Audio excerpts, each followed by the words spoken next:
말씀은 마태복음 21장 1절부터 5절입니다. 마태복음 21장 1절부터 5절 한 절씩 교독하겠습니다.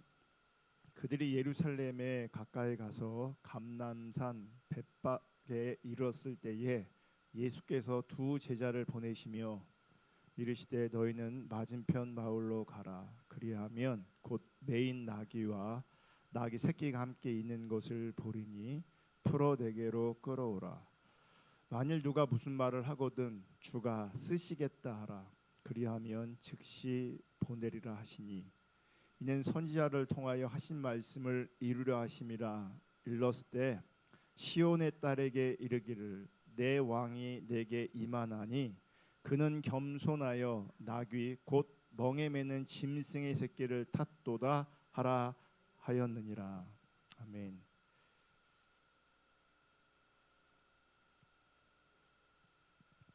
여러분, 세상에는 세 부류의 사람이 있습니다. 그리고 그 세 부류의 사람 중에 나는 어디에 속해 있는지 분명히 알아야 합니다.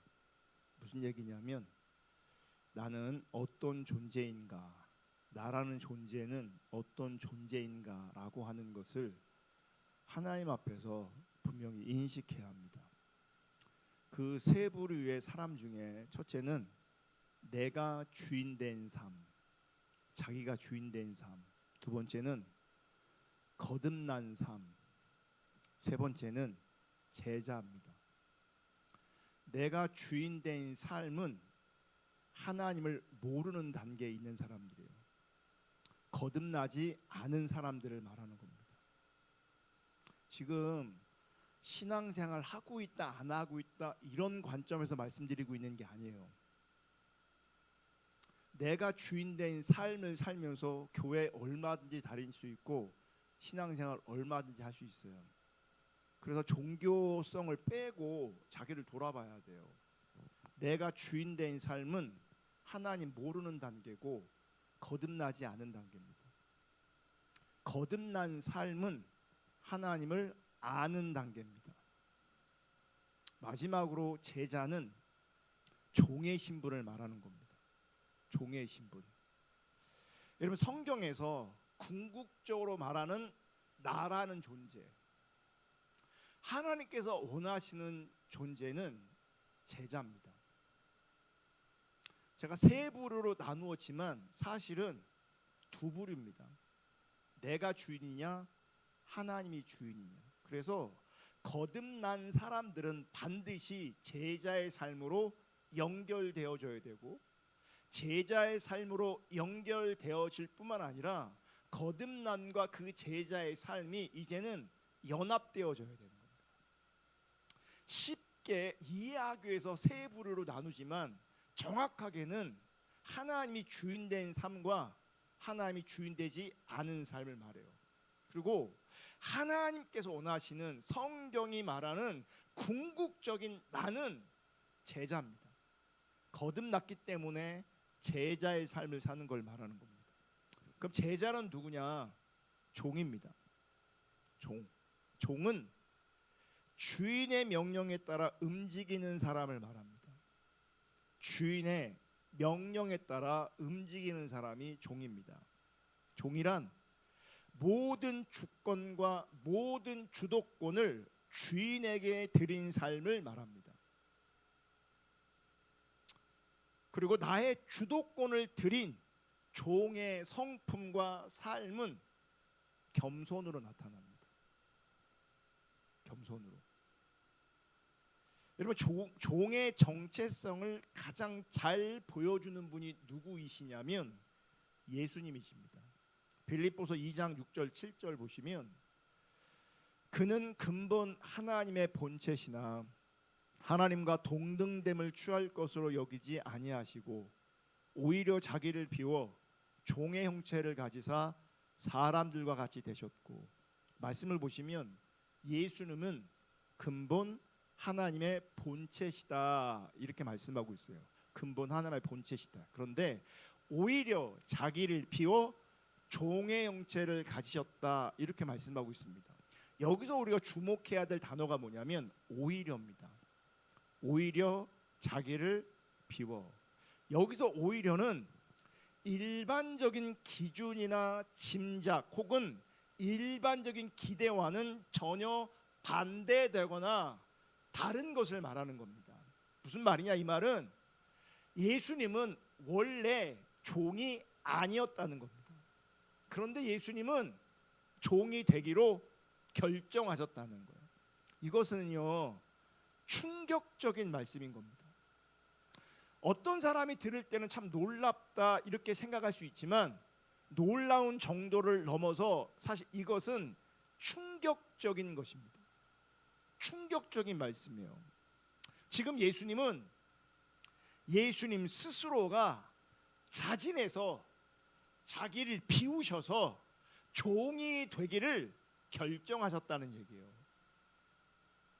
여러분 예수님의 이 모습이 중요한 이유는 예수님의 이 모습이 예수님을 따르는 진정한 제자의 모습이기도 하기 때문에 그래요. 단순히 신앙생활 하는 정도로 종교 행위를 하는 정도로 신앙생활 하는 정도로 머물러 있는 것이 아니라 그 수준에 갇혀 있는 것이 아니라 예수님의 모습을 보면 제자가 어떤 상태여야 되는지 종은 어떤 상태여야 되는지를 분명하게 인식할 수 있다는 거죠. 예수님이 우리 삶과 우리 신앙의 모델이시기 때문에 그래요. 그럼 예수님의 모습을 통해서 그리고 예수님의 말씀을 통해서 발견할 수 있는 제자의 첫 단계는 자기를 부인하는 겁니다. 자기를 부인하는 것을 이렇게도 표현할 수 있어요. 자기를 비워내는 것이다. 그러니까 자기를 부인하는 것과 자기를 비워내는 것은 같은 뜻이에요. 빌립보서 2장 7절에 오히려 자기를 비워 그랬단 말이에요. 자기를 비워. 이게 자기 부인과 자기를 비우는 것 같은 개념이에요. 그런데 의미가 조금 달라요. 같은 의미인데 의미가 조금 달라요. 자기를 비운다에서 이 비워라는 뜻은 무슨 뜻이냐면 무효화시키다, 헛되게 하다, 멸하다라는 뜻이에요. 그러니까 자기를 비운다는 말은 자기를 비워낸다는 말은 자기를 무효화시키는 거예요. 자기를 헛되게 만드는 거예요. 그런 자기를 멸하는 거예요.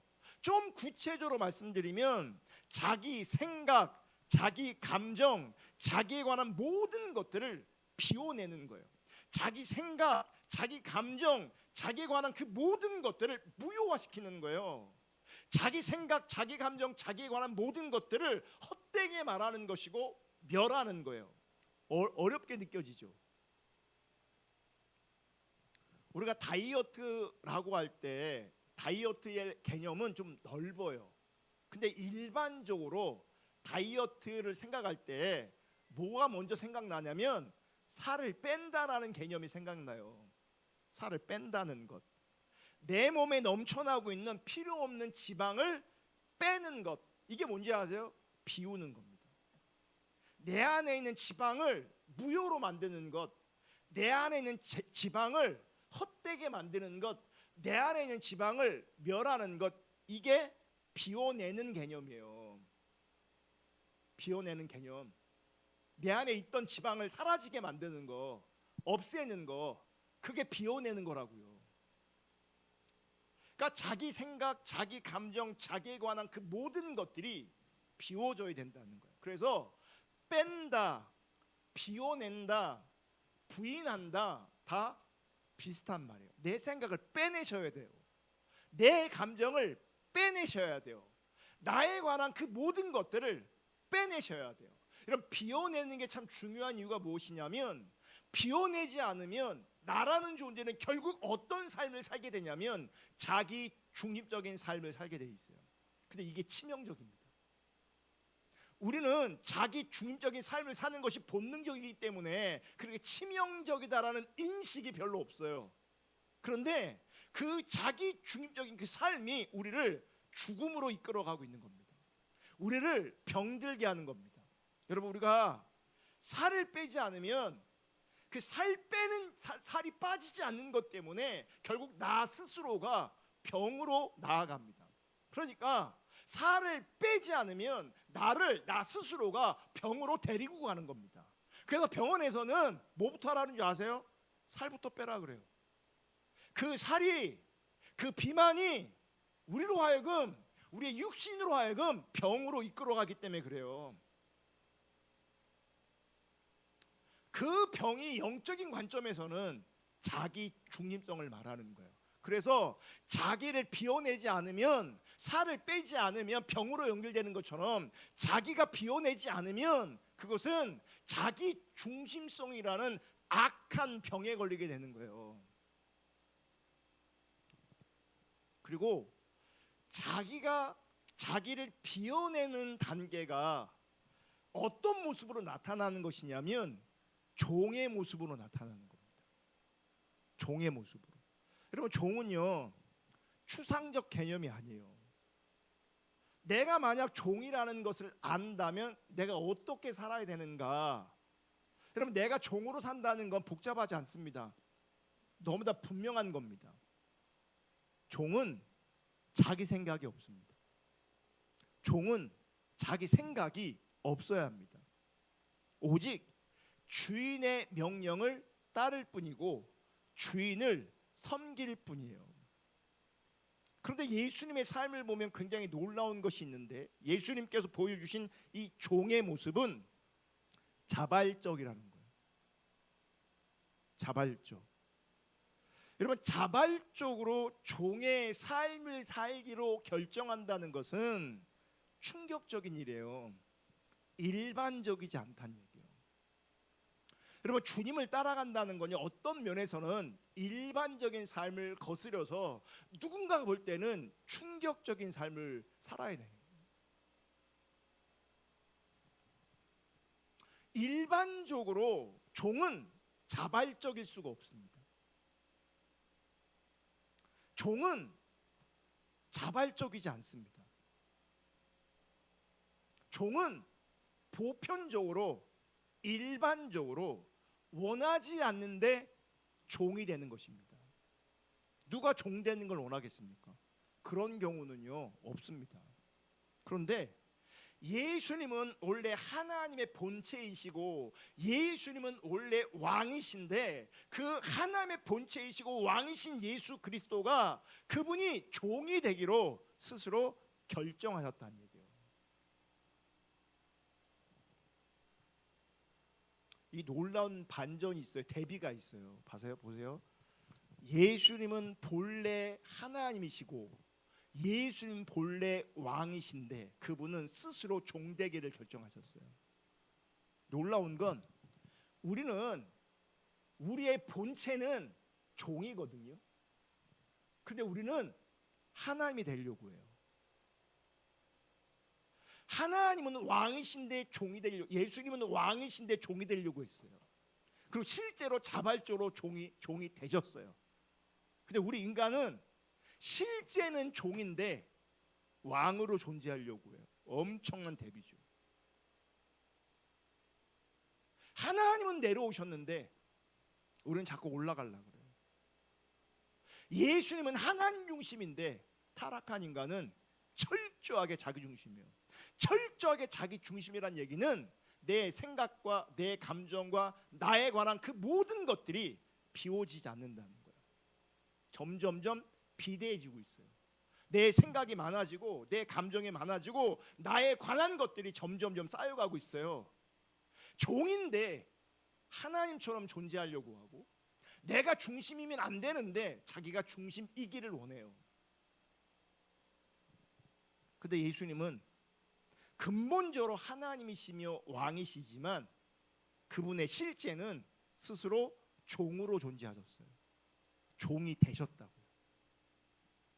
그래서 예수님은 스스로 종이 되셨기 때문에 왕이라는 신분과 위치에 묶여 있지 않습니다. 자발적으로 종이 되었기 때문에.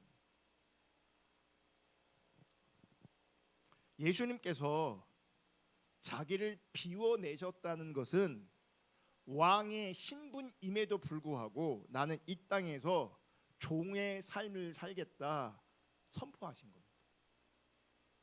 그래서 이 땅에서 그분은 철저하게 종으로 사셨어요. 우리가 잘 아는 것처럼 예수님은 그분에게 자신의 그 어떤 주도권이 없습니다. 없습니다. 그분은 철저하게 하나님의 뜻만 순종했어요. 철저하게. 자기의 주도권 하나도 없었습니다.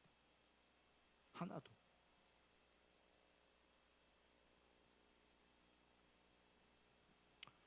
여러분, 예수님의 제자였던 베드로를 보면 베드로도 결국 예수님처럼 자기를 비워내는 삶을 통해서 주님의 제자로 주님을 따라가고 함께 했던 것을 발견합니다. 요한복음 21장 18절, 내가 진실로 진실로 내게 이르노니 내가 젊어서는 스스로 띠띠고 원하는 곳으로 다녔거니와 늙어서는 내 팔을 벌리리니 남이 내게 띠띠우고 원하지 아니하는 곳으로 데려가리라. 이게 뭔지 정확하게 종의 삶이에요. 예전에는 젊어서, 이 젊다는 얘기는 나이가 젊다는 얘기가 아니에요. 힘이 있다는 얘기예요. 힘이 있다는 얘기가 뭐겠어요? 자기 중심성이 강하다는 얘기예요. 예전에는 힘이 있어서 자기 중심성이 강해서 스스로 띠띠고 원하는 곳으로 다녔지만 나중에는 늙어서는 내 팔을 벌리리니 남이, 다른 사람이 띠띠우고 원하지 않는 곳으로 데려간대요. 정확하게 종의 삶이요. 자기가 원하는 게 없어요. 자기가 원하는 게 사라졌어요. 다른 사람의 원함을 따라 이끌림을 받고 있는 거예요. 19절, 이 말씀을 하심은 베드로가 어떠한 죽음으로 하나님께 영광을 돌릴 것을 가리키심이로라. 이 말씀을 하시고 베드로에게 이르시되 나를 따르라.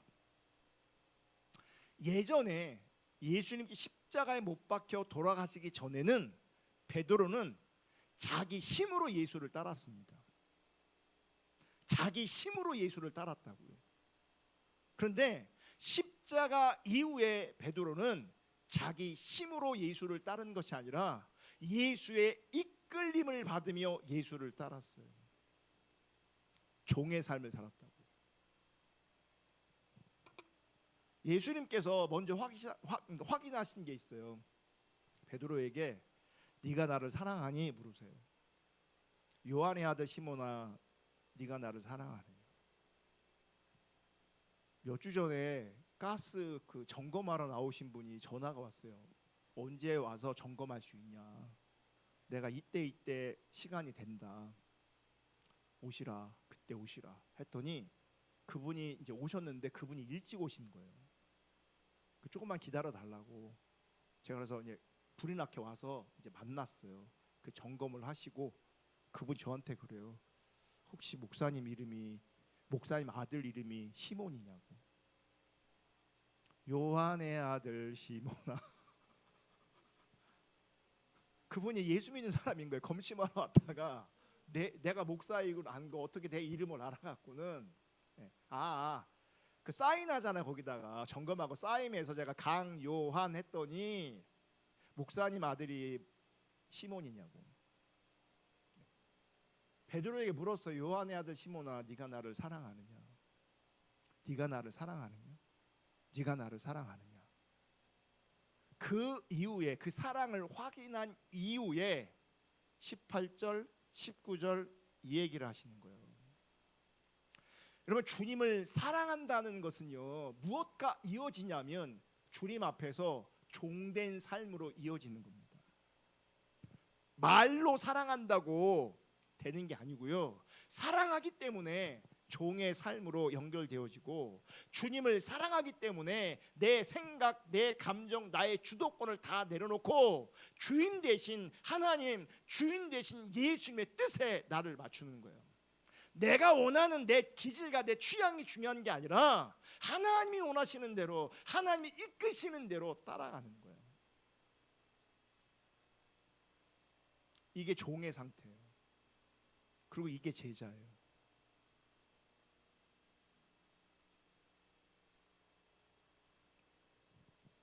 예수님은 종으로 이 땅에 사셨고, 상징적으로 베드로는 예수님의 수제자예요. 예수님의 제자였던 베드로도 하나님 앞에 진짜 제자로, 종된 삶으로 존재하게 됐던 거죠. 여러분, 참된 신앙인의 정체성은 종입니다. 참된 제자의 정체성은 종입니다. 왜 정체성을 제가 언급하냐? 왜 정체성이라는 단어를 언급하냐? 여러분, 자신의 정체성을 알면, 자신이 누구인지를 알면 그대로 살기 때문에 그래요. 내 정체성을 분명히 알면 그대로 살게 된다고요. 내 정체성을 알면 그대로 살기를 원한다고요. 참된 신앙의 정체성, 참된 제자의 정체성은 종이라고요. 근데 오늘날 많은 사람들이 그들의 신앙과 인생에 많은 어려움을 겪고 있습니다. 왜 그들의 신앙과 인생이 어려운가? 그들의 정체성을 잃어버렸기 때문에 그래요. 내가 누구인지를 모르는 거예요. 자신의 정체성과 실제 나의 상태와 실제 나의 삶에 부조화가 생겨버린 거죠. 그러면 나는 하나님 앞에서 종으로, 제자로 살아가는 것이, 혹은 살아내는 것이 불가능해집니다. 내 정체성을 사실은 모르는 거니까. 오늘날 현대인의 대부분의 갈등도 사실은 현실과 이성에 대한 부조화에서 갈등이 일어납니다. 내가 원하는 이상이 있어요. 내가 원하는 인생이 있어요. 그것을 한마디로 표현하면 성공이 성공, 행복이 행복. 여러분, 이 세상은 성공이라는 가치를 최고의 가치로 두고 성공한 삶의 가치를 연구합니다. 미디어나 사람들이 주목하는 사람들도 바로 성공하는 사람이에요. 다음 주에 유퀴즈라는 프로에서요, 택배하는 사람이 나오는데요, 그 택배로 한 달에 1,000만 원 이상을 번대요. 몇 억을 벌었대 벌써. 몇 억을. 여러분, 택배 기사가 그런 프로에 어떻게 나오겠습니까? 한 달에 1,000만 원 이상 버니까. 그것을 성공이라고 사람들이 인식하는 거예요. 제가 오늘 강태영 씨한테 성경 공부하면서 누구는 1,000만 원 번대 택배하면서, 그거니 아무나 못한대요. 그거 아무나 하는 게 아니래요. 그거 못한대요. 그러면서 한다는 얘기가 그 사람은 젊어서 그렇게 한대요. 젊어서. 그러니까 젊기 때문에, 시간이 있기 때문에, 머리가 있기 때문에 어쨌든 막 열심히 사는 거예요. 막 웬만한 사람들은요 불가능하대요. 근데 어쨌든 사람들은요 성공의 가치를 추구하고 성공한 사람들을 공부하고 연구합니다. 그래서 세상에서 성공은 세상에서 가장 중요한 가치이고, 성공을 통해 나의 존재됨을 확인하는 가장 중요한 증명의 수단이기 때문에 사람들은 성공에 목숨을 거는 겁니다. 그런데 안타까운 것은 이 성공에 대한 참된 의미를 제대로 알지 못하기 때문에 사람들은 여전히 어려움을 겪고 있는 거예요. 무슨 얘기냐? 정작 사람들이 원하는, 세상이 원하는 성공한 것처럼 보일진 모르겠지만 그 성공한 자리에서 스스로 100% 완벽하게 만족하지 못한다는 얘기예요. 만족되지 않는다는 얘기예요. 우리는 성공한 사람들을 보면 행복하고 만족하겠지라는 기대를 가집니다. 나도 그 자리에 올라가면 그러니까 만족하겠지라고 기대합니다. 막상 올라가면 100% 온전한 만족감, 행복감은 없다는 거예요. 만족이 없진 않지만 영원하지 않다는 거죠. 만족이 있지만 순간적이라는 거죠. 문제는 올라갔잖아요. 정상에 올라갔단 말이에요. 성공한 것처럼 보인단 말이에요. 근데 그 정상이 영혼을 보장하지 않는다고요. 그 정상이 영원토록 존재하고 있지 않다고요. 올라가면 반드시 어떤 일이 생기냐? 내려와야 돼요. 올라가면 바로 내려와야 돼요. 여러분, 세상에서 가장 많은 사고가 언제 생기냐? 내려올 때 생겨요. 내려올 때. 그게 경제적인 부든 어떤 것이든 내 상태가 성공이라고 인식하고, 그래서 내가 어떤 경우든 교만해지면 내려오면서 사고를 치게 돼 있어요. 내려오면서. 그러니까 사고를 치는 나를 보면 뭘 인식해야 되냐면, 내가 올라갔구나, 그리고 내려오고 있구나, 내가 교만했구나, 내려오고 있구나, 내려오는 과정에 이 사고가 나는구나를 보셔야 돼요. 올라가도요, 내려올 때 어떤 일이 벌어지냐? 외롭고 쓸쓸합니다.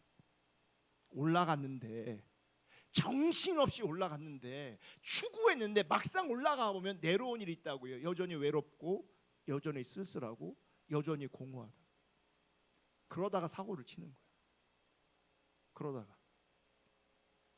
반면에 성공이라는 이상이 있지만 성공에 도달할 수 없는 자신을 보며 실망하는 사람들이 이게 보편적인 거죠.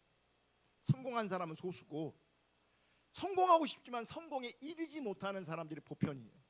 그러면 시간이 가면 그런 사람들은 나는 낙오자다, 나는 실패자다, 이런 생각이 있는 거죠. 그러면서 평생을 주변인으로, 무명인으로, 높아지지 않은 인생으로 살아가는 것을 원망스러워하는 거예요. 젊었을 때는 힘이 있어서 한번 해봐야지 시도도 하고 도전도 합니다. 그런데 시간이 가면 갈수록 그 이상이, 그 기대가 점점점 꺾이는 거죠. 벽을 느끼는 거예요. 저도 개인적으로요, 우리 교단에서 이제 가끔씩 이런저런 뉴스가 있어요. 교단 신문을 통해 나타나기도 하고 국민이 모여서 이렇게 나타나기도 해요. 근데 참 재밌는 게 뭔지 아세요? 큰 교회 목사님들은요, 큰 교회 목사님들끼리만 놀아요. 무슨 얘기인 줄 아세요? 나를 안 껴줘요. 나한테 오라고 하지도 않아요. 그냥 자기들끼리 모여요. 자기들끼리 좋은 데 가고, 자기들끼리 세미나 하고 그래요. 그럼 저는 그걸 바라보면서 한편으로는요, 뭐 많이 힘든 건 아니지만 잠깐 씁쓸한 마음이 들 때가 있어요. 내가 지금 소외당하고 있구나. 내가 주변인이구나. 사람들은 자기가 중심이길 원하거든요. 근데 나는 중심이 아니에요. 그리고 중심일 수가 없어요. 그러면 내 기대와 내 이상과 상관없이 내 마음에 낙심이 찾아와요. 낙심이. 나는 별 볼 일 없는 인생이구나. 별 볼 일 없는 목사구나. 하나님이 그래서 어떤 일을 행하는지 아십니까? 높아진 사람일지라도, 높아지지 못한 사람일지라도 공통점이 뭔지 아십니까? 자기 힘이 빠지지 않았다는 거예요. 자기 힘이 빠지지 않았어요. 높아진 사람은 높아진 사람 나름대로 힘이 안 빠져 있고, 성공하지 못한 사람들도요, 다 뭐요? 이 자존심, 이 자기 힘이라는 게 빠지지 않았어요. 올라가도 외롭고 씁쓸하고요, 못 올라가도 고통스러워요. 실패감 때문에, 낙심 때문에. 그래서 하나님께서 어떤 일을 하시는지 아십니까? 우리 가운데 힘 빼는 일을 하십니다. 힘 빼는 일. 그 힘 빼는 일은 뭐냐? 하나님께서 우리를 바닥으로 인도하시는 거예요. 바닥으로. 대표적인 예가 누구냐면 요나입니다. 요나는 하나님의 종이었습니다. 그런데 결정적인 순간에 자신의 뜻대로 움직입니다. 그러니까 인지 부조가 생기는 거죠. 자기는 정체성이 뭐예요? 종인데 실제는 종으로 존재하지 못하는 거예요. 왜 종으로 존재하지 못하는 겁니까? 갑자기 요나에게 자기 생각이 들어간 거예요. 요나에게 자기 관점이 생긴 거예요. 종은 주도권이 없는데 요나에게 뭐가 생긴 겁니까? 자기 주도권을 만든 겁니다. 그러니까 부조화가 생긴 거. 감사한 것은 하나님은 이런 요나를 사랑하셔서 요나의 삶에 풍랑을 주세요. 고난을 주세요. 그래서 하나님께서 요나를 바닥으로 인도하세요. 그럼 그 바닥에서 요나는 깨닫습니다. 이 풍랑의 원인이, 이 고난의 원인이 자신이라는 것을 알게 됩니다. 그리고 하나님 앞에 요나는 순복합니다. 자기가 비워지는 그 순간, 자기가 비워지는 단계로 어떻게 성경은 묘사하고 있냐면 요나가 바다에 들어가죠. 이건 내 문제입니다. 자기가 바다에 들어가요. 이게 자기가 부인되어지는 순간이에요. 이게 자기가 비워지는 순간이에요. 옛 자아가 죽는 거죠. 그러니까 자기를 비워낼 때, 자기를 물속에 던졌을 때에 큰 물고기가 요나를 삼킵니다. 여러분, 그 뱃속에서, 그 밑바닥에서 요나는 하나님을 제대로 만납니다. 그리고 하나님이 어떤 존재인가를 정확하게 인식합니다. 그래서 뭐가 달라진 줄 아십니까? 인지 부조화가 정리가 되어 나는 종이구나, 나는 제자구나. 그래서 예수님께서 뭘 말씀하신 줄 아세요? 요나의 표적을 그래서 말씀하시는 거예요. 마태복음 16장 4절 다 같이 읽습니다. 시작. 악하고 음란한 세다가 표적을 구하나 요나의 표적 밖에는 보여줄 표적이 없느니라 하시고 그들을 떠나 가시니라. 자, 악하고 음란한 세대가 뭘 구해요? 표적을 구한대. 그럼 여기서 악하고 음란한 세대는 누굴까요? 악하고 음란한 세대는 누구를 바라보시면서 이런 얘기할까요? 지금 예수님이 지금 문맥에서 보면 마태복음 16장 1절에 보면 지금 예수님과 대화하는 상대가 누군지 아십니까? 바리새인과 사두개인이에요. 그들을 향해서 악하고 음란한 세대라고 말하는 거예요. 그러면 이 바리새인과 사두개인은 뭘 예표하여? 거짓 신앙을 예표하는 거거든요. 그러니까 하나님은 거짓 신앙을, 유사 신앙을 악하고 음란하다라고 표현하시는 거예요. 실제로 그들이 음란한 행위를 해서 음란한 게 아니고요, 하나님을 떠나서 거짓 신앙의 자리에 있을 때, 자기가 중심되어졌을 때에 그걸 가지고 악하고 음란하다 말하는 거예요. 여러분, 윤리적으로 도덕적으로 여러분들이 타락하지 않은 걸 제가 알아요. 악한 자리에 있지 않다는 걸 제가 알아요. 여러분이 음란한 어떤 행위를 하지 않는 것 제가 알아요. 그럼에도 불구하고 거짓 신앙이면, 내가 높아져 있으면, 내가 주도권을 잡고 있으면 하나님 앞에서는 악하고 음란한 세대가 되고요, 악하고 음란한 세대는 표적을 구합니다. 누구를 위해서? 자기를 위해서. 표적을 달라는 거예요. 근데 주님께서 뭐라고 말씀하시냐면 표적을 구하는 그들 가운데 요나의 표적밖에는 보여줄 표적이 없느니라. 이게 무슨 말이겠어요? 이 요나의 표적은 십자가의 표적이고 죽음의 표적이에요. 죽었다가 사흘 만에 다시 부활하신 표적입니다.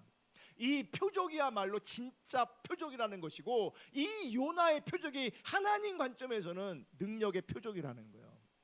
무슨 얘기냐? 그러면 이 표적이 우리 가운데 나타난다는 얘기는 뭔지 아십니까? 우리도 요나처럼 물고기 뱃속에 들어가야 된다는 거예요. 우리가 밑바닥으로 떨어져야 된다는 얘기예요. 밑바닥으로 떨어진 그 다음에 우리의 정체성을 알고 확인하고 하나님을 알고 다시금 나의 주도권을 다 비워내고 하나님 앞에 종으로 다시 부활하는 것, 그게 요나의 표적이에요. 그게 능력의 표적이라고요. 신유를 행하고 귀신을 쫓아내고 은사가 나타나고 그런 표적을 세상은 원하지만 하나님께서 우리 가운데 보여주길 원하시는 표적은 요나의 표적이에요. 다시 말하면 낮추시는 표적이라고요. 왜 낮추시는 표적을 합니까? 내 주도권이 지금 내가 살아있으니까. 아직도 내가 종이 아니라 주인이니까. 내가 왕이니까. 사랑하시는 사람은 반드시 낮추게 돼 있어요. 물속에 들어가게 하시고 물고기 뱃속에 들어가게 하시는 역사가 있는 것이고 그것은 은혜고 사랑이에요. 그래서 바울도 베드로도 요나도 결국은 이 요나의 표적을 가진 사람이에요. 죽었다 살아난 사람들이라고요. 밑바닥까지 떨어졌다가 그들의 정체성을 회복한 사람들이라고. 종으로 제자로. 그러면 그때 비로소 이런 고백이 되는 거예요. 이론적이 아니라 나는 내 거 아니구나.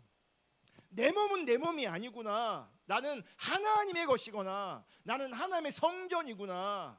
내 것이 아닌 하나님의 뜻이 담겨지는 곳이 나구나. 나는 하나님의 종이고 나는 하나님의 제자구나 라고 하는 분명한 인식이 생기는 거죠. 어디에서요? 요나의 표적을 경험하면서 낮아지면서.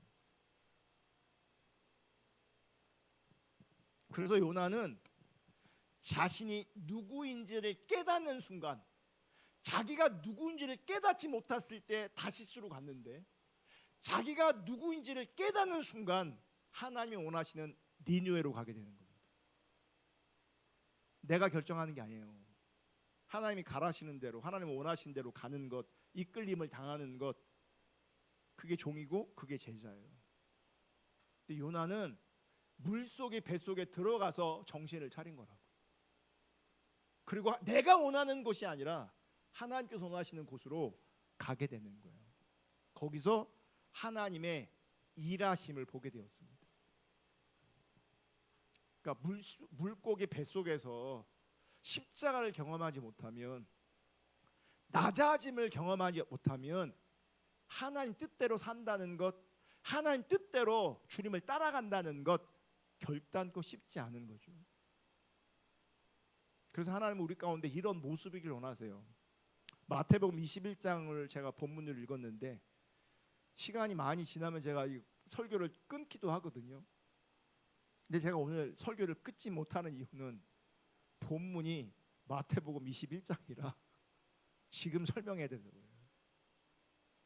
마태복음 21장에 보시면 예수님께서 왕으로 예루살렘에 입성하는 모습을 발견합니다. 그런데 예루살렘의 왕으로 입성하시는 그 예수님의 영광을 함께 누린 존재가 있어요. 나귀예요, 나귀. 나귀. 여러분 정말 제대로 인식하셔야 되는데, 내가 개인적으로 영광 받는 일은 이 땅 가운데서도 없고 천국에서도 없습니다. 우리가 이 땅에서 내가 영광을 받으려고 하면 그게 내가 지금 하나님을 떠난 증거고, 나는 종이 아니라 내가 왕이라는 증거예요. 영광은 절대로 내 개인이 얻을 수 있는 게 아니에요. 피조물인 우리는 영광을 내가 개인적으로 받으면 안 돼요. 그건 하나님의 뜻도 아니고 가능하지도 않아요.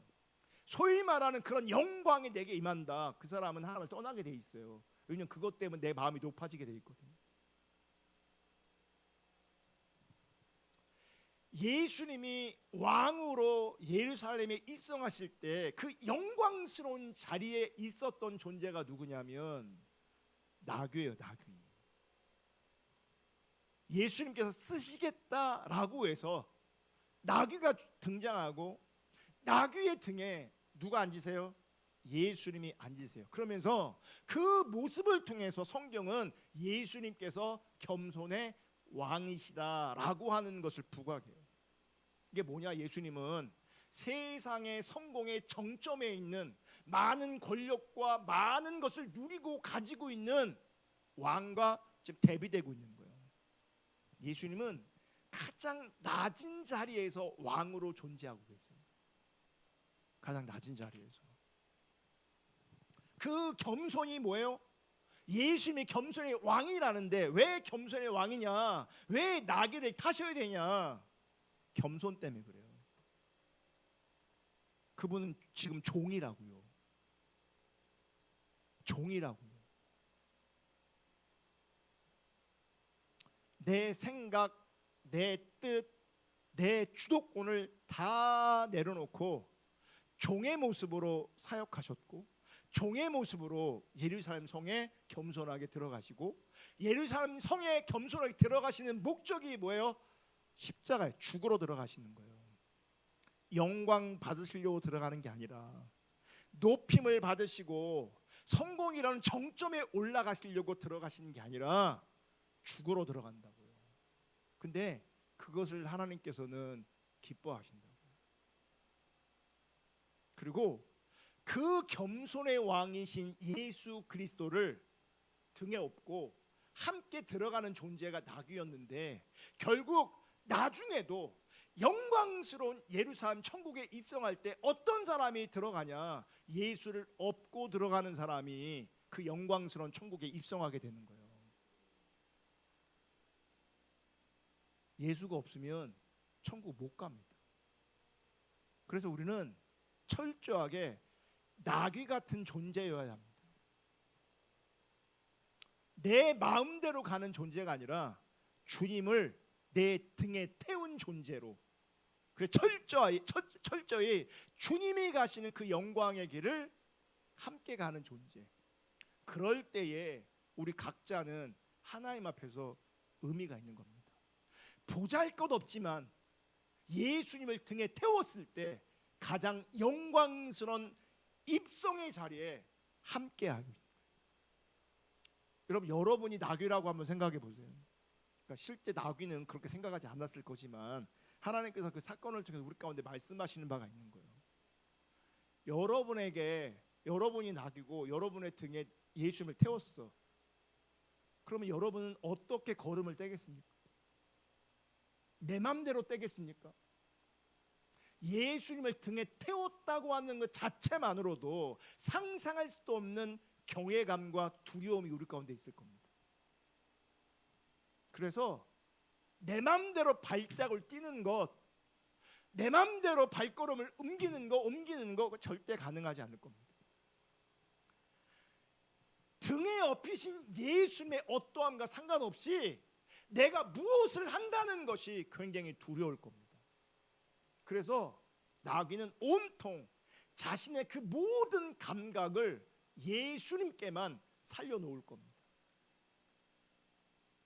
그분이 움직이는 대로 나의 모든 감각을 그분께 포커스를 맞춰서 그분이 가기로 하시면 가고 서기로 하시면 서는 거죠.